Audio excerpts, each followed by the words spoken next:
कितना कहा गया इस शिव महापुराण के अंतर्गत, कितना वर्णन करा गया। 1000 अश्वमेध यज्ञ कर लो, 1,00,000 सर्वतोमुखी यज्ञ कर लो, भारत की भूमि के सारे तीर्थ कर लो, लाखों एकादशी के व्रत कर लो, और शिव महापुराण की कथा कहती है हजारों गौदान कर लो, और शालिग्राम भगवान को सोने के सिंहासन पर बिठाकर सोने का मुकुट पहनाकर दान कर लो। उतना पुण्य केवल एक बेलपत्री शंकर भगवान को समर्पित करने से प्राप्त हो जाता है। केवल एक बेलपत्र, शिव महापुराण की कथा कहती है एक बेलपत्र समर्पित करने से वो फल प्राप्त हो जाता है। पर बेलपत्री भी कभी कौन से वृक्ष से तोड़ना चाहिए, कैसे वृक्ष की बेलपत्र होना चाहिए। कई लोग जरा जरा सा बेलपत्री का वृक्ष होता है, उस बेलपत्री के वृक्ष की बेलपत्र तोड़ लेते हैं, उस बेलपत्री के वृक्ष की बेलपत्र तोड़कर शंकर भगवान को समर्पित कर देते हैं। ना ना, बेलपत्री का वृक्ष कैसा होना चाहिए, जिस बेलपत्री के वृक्ष की छांव हम पर पड़ रही हो, जो हमारे मस्तक से नहीं, हमारे दोनों हाथ खड़े होने के बाद हम ऊंचा करें और उस पर भी उस बेलपत्री की पत्तियां स्पर्श ना कर पाए, हमारे हाथ पर भी बेलपत्री के वृक्ष की छांव हो।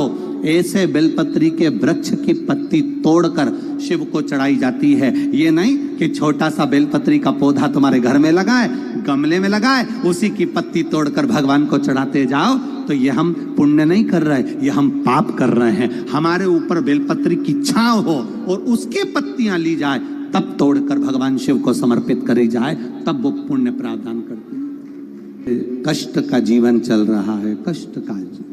एक बेलपत्र अशोक सुंदरी वाली जगह पर इस डंडी का मुख शिवलिंग की ओर हो। किस ओर हो? बोलते जाओ जरा जल्दी जल्दी।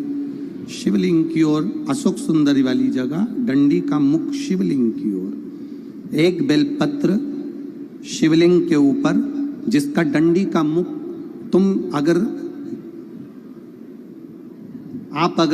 ये शिवलिंग है, आप यहां बैठे हो, तो आपकी साइड डंडी का मुख नहीं होना चाहिए, डंडी का मुख विपरीत दिशा में, आपसे पीछे। एक बेलपत्र अशोक सुंदरी, एक बेलपत्र शिवलिंग, डंडी का मुख उधर, और फिर जल की धार, जो लोटा भरकर पानी लेकर गए हो, अशोक सुंदरी से शिवलिंग तक धार लगाना है। यहां से चालू करा, चढ़ाते चढ़ाते यहां तक आना चाहिए। वो जल की धार चढ़ाना प्रारंभ करो। फिर 3 महीने में हमको पत्र लिखकर बताना कुबेरेश्वर धाम पर कि बाबा सुना कि ना सुना।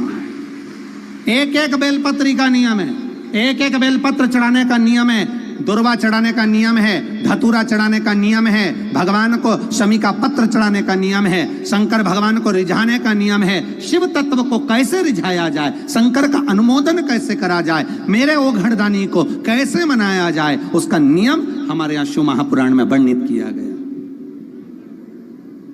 शिव महापुराण में बार बार वर्णन करा गया कि एक बेलपत्र का नियम, अपने जीवन को जो हम धारण करें, वो बेलपत्र कैसी चढ़ना चाहिए, उसका सुख क्या होना चाहिए। शिव महापुराण की कथा कहती है, मंथन में गाय निकलने का कारण केवल इतना था कि जो हलाहल विष निकलेगा और जो इस विष को पिएगा उसका कंठ जलेगा। उस कंठ की जलन को अगर कोई रोक सकता है तो गौ माता का दूध रोक सकता है। एक बात बहुत सुंदर है, ध्यान रखिएगा थोड़ा सा। कभी अगर मौका लगे और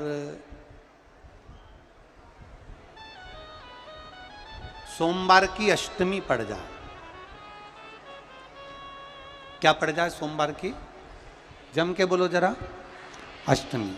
या तो सोमवार की अष्टमी पड़ जाए, या हर महीने शिवरात्रि आती है, हर महीने आती है, या तो सोमवार की अष्टमी पड़ जाए या फिर सोमवार की शिवरात्रि पड़ जाए, हर महीने आती है। प्रयास करना।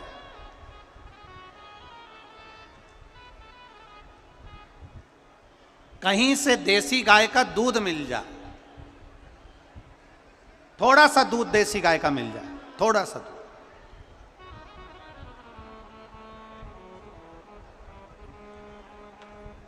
देसी गाय का थोड़ा सा दूध अगर प्राप्त हो जाए, बेलपत्री के पत्ते से दूध कटोरी में लेकर, मात्र बेलपत्री के पत्रे से एक एक बूंद अगर दूध, आप एक बूंद अगर ज्यादा ना मिला हो, एक चम्मच भी अगर आपको दूध देसी गाय का मिल गया हो, और सोमवार की अष्टमी पड़ जाए या सोमवार की, जम के बोलो, शिवरात्रि पड़ जाए, उसमें केवल अगर देसी गाय का दूध मिल जाए, जर्सी गाय का नहीं हो, देसी गाय का अगर दूध मिल जाए, बेलपत्री के पत्ते से, तुम्हारे घर के अंदर अगर शिवलिंग है या मंदिर में शिवलिंग है या तुम्हारे नजदीक में कोई शिवलिंग है, उस पर बूंद बूंद, एक एक बूंद अगर शिवलिंग पर दूध समर्पित कर रहे हो, श्री शिवाय नमस्तुभ्यम, नमः शिवाय, या षडाक्षर मंत्र ओम नमः शिवाय, या 33 अक्षर का मंत्र महामृत्युंजय मंत्र, इसका स्मरण कर कर शिव जी पर देसी गाय का दूध समर्पित कर कर इस बेलपत्री को अशोक सुंदरी वाली जगह पर अगर आप समर्पित कर देते हैं, फिर आप जिस भी चीज के लिए अप्लाई करें, मेरा देवाधिदेव महादेव आपका हाथ पकड़कर खींचकर आगे बढ़ा ही दे। मेहनत करना, कर्म पूरा करना, पढ़ाई अच्छी करना, और पढ़ाई के साथ में विद्या अध्ययन करने के साथ में अच्छी मेहनत के साथ में देसी गाय का दूध भगवान शंकर को समर्पित करना, भगवान शंकर को समर्पित करना, देसी गाय का दूध धीरे धीरे समर्पित करें, बड़े रास्ते से, आनंद से, धीरे धीरे जब आप समर्पित करेंगे, बेलपत्री वही दूध में सनी हुई बेलपत्र अशोक सुंदरी वाली जगह पर, उस समय पर डंडी का भाग शिवलिंग की ओर नहीं होना चाहिए, उस समय पर डंडी का भाग जहाँ से पानी बहकर जाता है अशोक सुंदरी की ओर से, वहाँ पर होना चाहिए। कार्य में सफलता मिलती ही है। शिव तत्व को धारण कर